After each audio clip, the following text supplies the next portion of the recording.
Good evening friends. आपका CTET examination एकदम पास में है।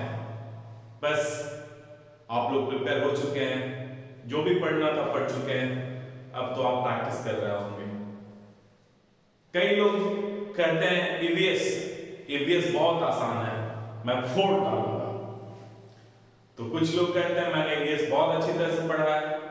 कुछ लोग कहते हैं मैंने यूट्यूब पे बेस्ट टीचर का जो है वो सुना है लेक्चर्स, और अब मुझे कोई डर नहीं है। मैं एकदम 30 में 30 ईवीएस में 30 में 30 करके आऊंगा, एक भी क्वेश्चन नहीं छूटेगा। अच्छा है आपका ये कॉन्फिडेंस आपके एग्जाम में काम आएगा। पर चलिए हम ये देखते हैं कि आप अपने एग्जाम को फोड़ के आएंगे या खुद फूट के आएंगे। मैंने 15 क्वेश्चंस आपके लिए तैयार किया है, 15 क्वेश्चंस हम लेकर आए हैं आपके लिए। देखते हैं आप इसमें से कितना सही कर पाते हैं। यदि 15 में से आप 10 सही कर लिए तो आप श्योर है आप सीटेट एग्जामिनेशन क्वालिफाई कर जाएंगे। आप सीटेट परीक्षा जो है वो पास कर जाएंगे। जो मार्क्स मिनिमम चाहिए वो आप 100% लेकर आ जाएंगे। तो क्या आप तैयार हैं? तैयार हैं तो चलिए हम लोग क्वेश्चन सॉल्व करते हैं। 15 में से 10 क्वेश्चंस आपको लाने हैं, 15 में से 10 क्वेश्चन आपको सही करने हैं, ठीक है? तब मैं मानूंगा कि आप एग्जाम में फोड़ कर आएंगे, ठीक है? तो चलिए हम लोग क्वेश्चंस देखते हैं। ओके, क्वेश्चन के बाद आप पॉज कर लेना और आप आंसर अपने नोटबुक में लिख लेना। फिर मैं आपको आंसर बताऊंगा और इस तरह से आप 15 क्वेश्चंस के लिए करना और लास्ट में देख लेना आप कितना आंसर आपने सही किया है, ठीक है? तो चलिए हम लोग ईवीएस को फोड़ते हैं। पहला क्वेश्चन आ जाइए। बच्चे को समाजीकरण का पहला पाठ कहां से प्राप्त होता है? बताइए कहां से प्राप्त होता है पहला पाठ समाजीकरण का जो है वो बच्चा कहां से सीखता है?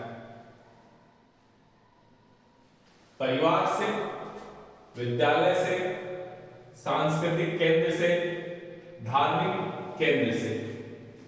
अब आप पॉज कीजिए, आंसर नोटबुक पे लिखिए, ठीक है? आपने लिख लिया होगा। चलिए आंसर हम लोग देखते हैं। सबसे पहले कहां से सीखते हैं? परिवार से सीखते हैं, उसके बाद विद्यालय से सीखते हैं, फिर जो आपका आस पड़ोस है, पास पड़ोस है, आस पड़ोस है, उनसे भी आप सीखते हैं। लेकिन सबसे पहला पाठ हम लोग कहां से सीखते हैं? परिवार से सीखते हैं। तो आंसर क्या हो जाएगा? परिवार। इसलिए यदि देखो आप चाइल्ड डेवलपमेंट एंड पेडागोजी जो है वो एकदम मतलब बहुत ही ज्यादा आपके लिए इंपॉर्टेंट है। कहने के लिए तो 30 मार्क्स का है, लेकिन वो आपके हर एक सेक्शन में हेल्प करता है, ठीक है? हर एक सेक्शन में आपको हेल्प करता है। यानी 90 क्वेश्चंस आप मान के चलो, ठीक है? और लमसम 80 क्वेश्चंस जो है, 80 नहीं 90 क्वेश्चंस आप मान के चलो। 90 क्वेश्चंस जो है आपको सीडीपी हेल्प करता है, डायरेक्टली और इनडायरेक्टली। इसलिए सीडीपी को जब भी आप पढ़ो ना तो एकदम कंसेप्चुअलाइज करके पढ़ो, आप उसको समझ के पढ़ो। पढ़ने के बाद सोचो कि कैसे हो रहा है, ठीक है? तो यदि आपने उस तरह से पढ़ा होगा, सीडीपी को बहुत अच्छे से आपने पढ़ा होगा, सोच सोच के, समझ के, तो आपको कहीं कोई परेशानी होने वाली नहीं है। और मैं आज अनाउंस कर रहा हूं कि अगला जो इस एग्जाम के बाद जो सीटेट आएगा आपके जून जुलाई में, उसके लिए मैं आप लोगों को तैयारी करवाऊंगा। CDP child development and pedagogy जो है एकदम बेसिक से हम लोग पढ़ेंगे, एकदम समझ कर पढ़ेंगे, आपके दिमाग में ढुका देंगे, इस तरह से हम लोग पढ़ेंगे, ठीक है? तो चलिए अगला क्वेश्चन हम लोग देखते हैं। परिवार की परिकल्पना के पीछे आधारभूत तथ्य है। यानी जो परिवार की परिकल्पना है उसके पीछे कौन सा तथ्य है, आधारभूत तथ्य है? चॉइस देखते हैं। पहला, मानव का सामाजिक प्राणी होना। दूसरा, मानव का अकेला होना, तीसरा कार्य करने में परेशानी होना, और डी जो चॉइस है वो है उत्तरदायित्वों के निर्वाह की भावना। पॉज कीजिए, आंसर लिखिए। अब हम लोग आंसर देखते हैं, इसका आंसर क्या होगा। बताओ परिवार की परिकल्पना के पीछे क्या हो सकता है लाल उत्तर थे? हम लोगों का सामाजिक प्राणी होना, तो आंसर क्या हो जाएगा? मानव का सामाजिक प्राणी होना। तो आंसर क्या होगा? ए, मानव का सामाजिक प्राणी होना। अगला क्वेश्चन देखो आप, देखो आप कितना इजी क्वेश्चन हमने लिया है आपके, ठीक है, टेस्ट करने के लिए कि आपने क्या पढ़ा है। नेक्स्ट क्वेश्चन है, परिवार से क्या आशय है? ठीक है, यानी परिवार से आप क्या समझते हैं?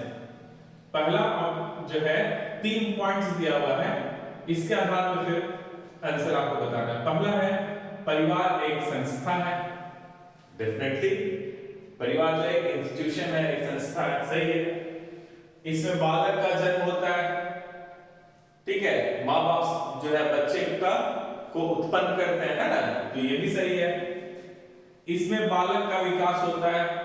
एकल परिवार क्या होता है? उसमें माता पिता और बच्चे होते हैं, जहां माता पिता जो है बच्चे का पालन पोषण करते हैं, यानी वहां पे बच्चे का विकास होता है, तो ये भी सही है। परिवार एक संस्था है, इसमें बालक का जन्म होता है, इसमें बालक का विकास होता है, सभी सही है। तो उपरोक्त में से कौन सा से कथन सही है? तो इसमें तो सभी सही है, तीनों सही है, तो हो जाएगा सीधा ये सभी। देखो आप, हम आपसे बोल रहे हैं क्वेश्चन के बाद आप पॉज कर लेना, ठीक है, ताकि आप आंसर लिख पाओ अपने नोटबुक पे और बाद में आंसर चेक कर लेना। नेक्स्ट क्वेश्चन जो है वह कुनैन नामक दवाई प्राप्त होती है। देखो कुनैन एक दवाई है ना जो मलेरिया के ट्रीटमेंट में काम आता है ये, ठीक है। मलेरिया कौन कॉज करता है बताओ, ये भी आपके एग्जाम्स में आ सकता है, ठीक है। तो मलेरिया जो है प्रोटोजोआ बीमारी है, प्रोटोजोआ कॉज करता है, और इसका स्थानांतरण कौन करता है, ट्रांसफर कौन करता है, तो मॉस्किटो करता है, ठीक है, याद रखना। यहां से क्वेश्चन ये भी फ्रेम हो सकता है। यहां पे देखते हैं, तो ये जो है कुनैन जो है हम लोग सिंकोना से प्राप्त करते हैं। किससे प्राप्त करते हैं? सिंकोना से। तो चलो आंसर भी देखते हैं क्या। नीलगिरी के पौधे से, एकोनाइट के पौधे से, सिंकोना के पौधे से मिल गया हम लोग को, तो आंसर क्या हो जाएगा? सी, सिंकोना के पौधे से। अगला क्वेश्चन हम लोग देखते हैं नेक्स्ट। लौंग एवं केसर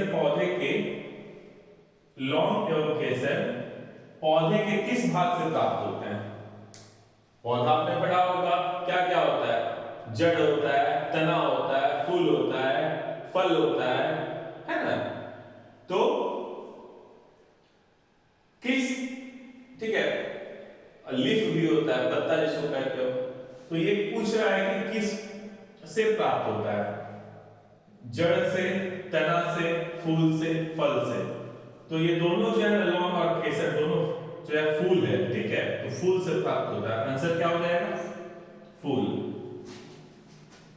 आप खुद अपना पॉज करना और खुद आंसर लिख लेना, ठीक है। अगला क्वेश्चन है बीटी कपास है, यानी बीटी कपास है क्या है भाई? देखो बीटी कपास जो है ना ट्रांसजेनिक पौधा होता है। बीटी कपास जो है, कपास को एक बीमारी होता है, ठीक है, बॉल वॉर्म करके बीमारी होता है। तो बीटी कपास में वो एक हम लोग ऐसा जीन डाल देते हैं ना जो बॉल वॉर्म को मार देता है। तो ये ट्रांसजेनिक पौधा है। कौन सा पौधा है? ट्रांसजेनिक पौधा है। तो बीटी कपास है एक संकर पौधा, एक ट्रांसजेनिक पौधा, एक प्राकृतिक पौधा, एक औषधीय पौधा। तो ये क्या हो जाएगा? ट्रांसजेनिक पौधा। आंसर क्या होगा? बी। अगला क्वेश्चन देखो, निम्नलिखित में से कौन बीज नहीं है, यानी इसमें से कौन सा जो है वो बीज नहीं है? तो आप गेहूं, देखो नहीं, यहां पे देखो, यहां पे नहीं है, ठीक है, नहीं। गेहूं, गेहूं से पता है ना आपको, गेहूं छींटते हो गेहूं निकल जाता है। काली मिर्च, काली मिर्च छींटो, काली मिर्च का पौधा निकल आएगा। साबूदाना, सौंफ, सौंफ भी छींटो निकल जाएगा। तो आंसर क्या इसका होगा, बताओ, पॉज करके आंसर मार्क करो। क्या आंसर, साबूदाना। आंसर है साबूदाना। चलिए अब हम लोग 8वां क्वेश्चन देखते हैं। एक क्वेश्चन क्या है,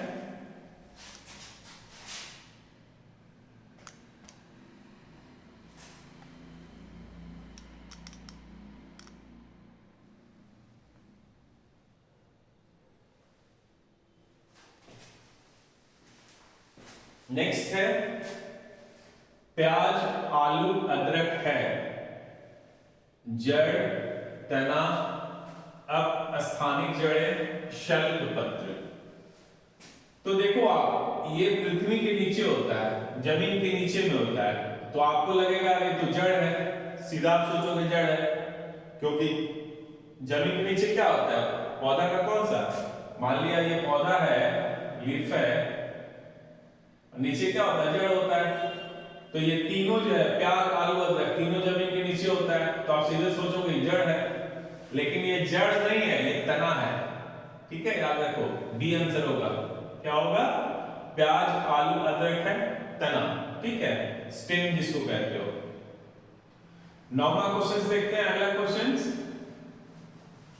कुछ जानवर रात में जागते हैं, ये जानवर हर चीज को जिन रंगों में देखते हैं वे हैं, चॉइस है बैंगनी और नीला, बी है हरा और पीला, सी है काला और सफेद, और डी है लाल और संतरी। अब देखो आप यहां पे, हम लोगों की आंख में जो है ना, दो तरह का सेल्स होता है, एक कोन्स होता है और दूसरा रॉड्स होता है। ये जो है ना काला और उजला देखता है, और ये कलर देखता है, जो भी कलर है, हरा, नीला, लाल, पीला, बैंगनी, कोई भी वो ये देखता है।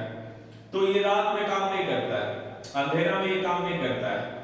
रात में ये जला दोगे, बल्ब जला दोगे, ट्यूबलाइट जला दोगे, तब तो ये काम करेगा। इसलिए रात की जगह पे हम लोग अंधेरा ज्यादा अच्छा प्रॉपर वर्ड है। अंधेरा में ये काम नहीं करता, अंधेरा में सिर्फ ये काम करता है रॉड्स। कोई भी, हम लोग हो या कोई भी एनिमल हो, वहां पे रॉड काम करता है। तो रॉड जो है सिर्फ देखता है काला और उजला, काला और उजला। तो जैसे यहां पे तो कुछ जानवर लिखा हुआ, मान ले लिख देता उल्लू रात में जागते हैं ऐसे, तो क्या देखते हैं, तो वो हो जाएगा काला और सफेद, सिर्फ काला और सफेद देख सकते हैं, इसलिए इसका आंसर क्या होगा, काला और सफेद। नेक्स्ट क्वेश्चन है, पक्षी, 10वां क्वेश्चन है, पक्षी अपनी गर्दन बहुत अधिक हिलाते हैं, ठीक, तो हमेशा हिलाते रहता है।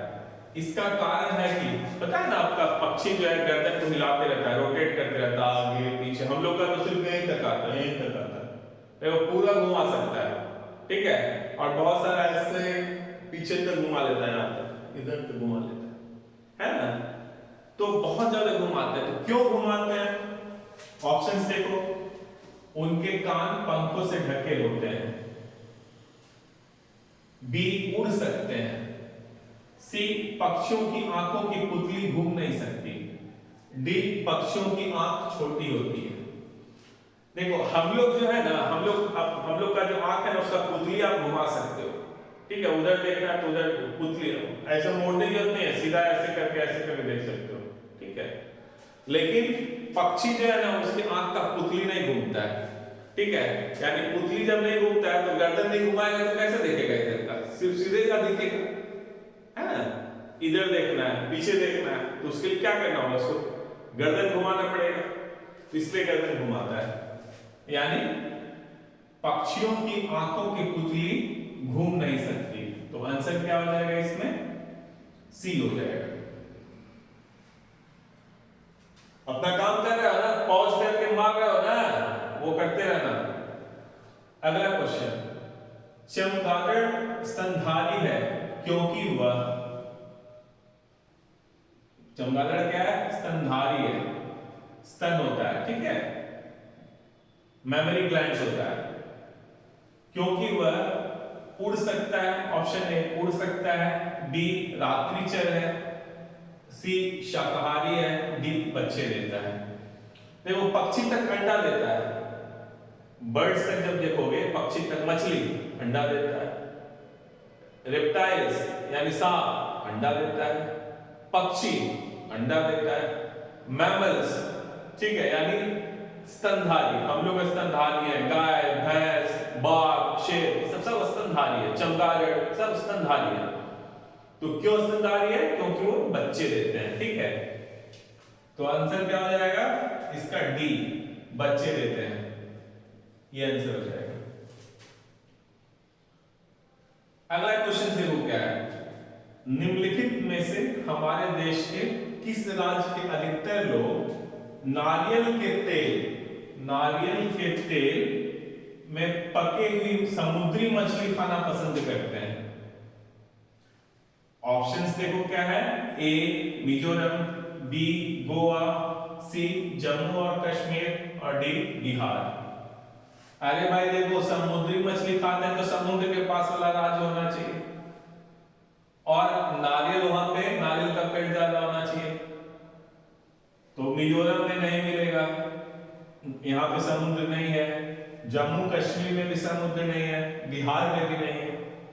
ठीक है, यहाँ पे केरल होता है तो कंफ्यूजन हो जाता है, लेकिन यहाँ सिर्फ गोवा दिया है। गोवा, सब क्यों गोवा जाता है? समुद्र के किनारे क्या करना है? ऐशोआराम मजा ले, है ना, और वहां पे नारियल का पेड़ भी बहुत देखोगे, तो आंसर क्या हो जाएगा? गोवा।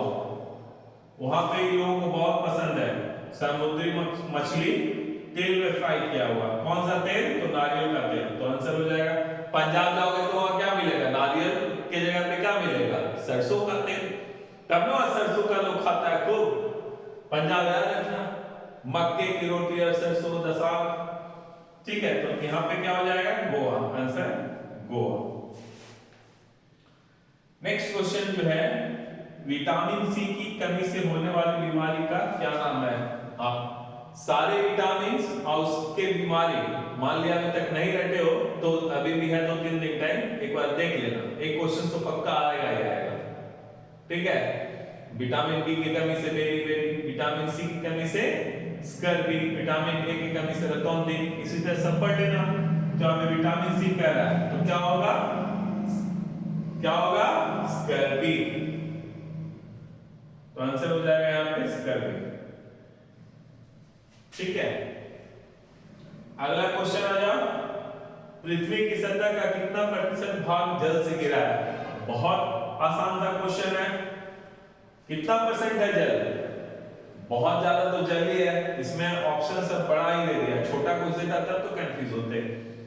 तो पृथ्वी की सतह का कितना परसेंट भाग जल से घिरा है?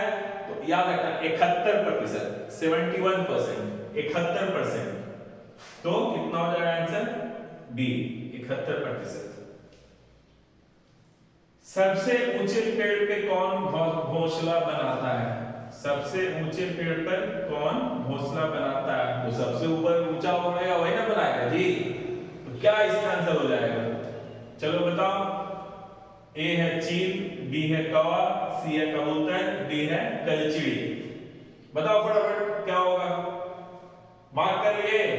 चलो आंसर बता देते हैं। सबसे ऊंचे पेड़ पर चील जो है ना वो घोंसला बनाता है, तो आंसर होगा चील। ठीक है, तो ये 15 का 15 हम लोग देख लिए क्वेश्चंस और आंसर ऑल्सो। आप लोगों ने एक्सरसाइज कर लिया होगा, 15 क्वेश्चंस का आपने आंसर मार्क किया होगा। अब फटाफट जोड़ लो, जिसका भी 10 से ज्यादा आया समझो एकदम 100% क्वालिफाई आप कर रहे हो, सोचना नहीं है, एकदम गेयर अप हो जाओ। ठीक है, रेडी हो जाओ एग्जाम के लिए। प्रैक्टिस थोड़ा कंप्यूटर पे कर लेना यार। ठीक है, क्योंकि अब तो रनने में जो टाइम जाता था वो नहीं जाएगा, नहीं तो पहले क्या होता था, मार्क करो फिर रखते रहो। अब रनने में टाइम तो जाएगा नहीं, अब तो माउस से जैसे बटन क्लिक करोगे एक बार में 1 सेकंड भी नहीं लगेगा, हो जाएगा। अब पहले कम से कम 10 सेकंड लगता था कलर करने में, तो सोचो कितना टाइम बच रहा है आपका। लेकिन प्रैक्टिस होना चाहिए, माउस पे प्रैक्टिस कर लेना। ठीक है, क्लिक करने का। और सही क्लिक करना। ठीक है, तो चलिए ये आपका टेस्ट हो गया ईवीएस का। फिर अब हम लोग हिंदी और इंग्लिश का भी टेस्ट हम लोग लेंगे, मैथ्स का भी लेंगे।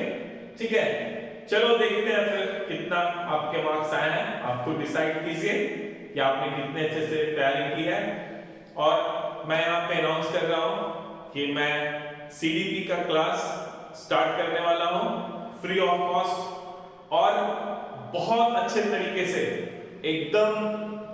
एकदम जो सरल तरीका होता है ना, एकदम सरल तरीके में पूरे मजे के साथ में हंसा कर हंस कर इस तरह से हम लोग देखेंगे और पढ़ेंगे, और आपको कहीं कोई परेशानी नहीं आएगी, उसका गारंटी। ओके, चलिए फिर मिलते हैं अगले वीडियो में। धन्यवाद, थैंक यू।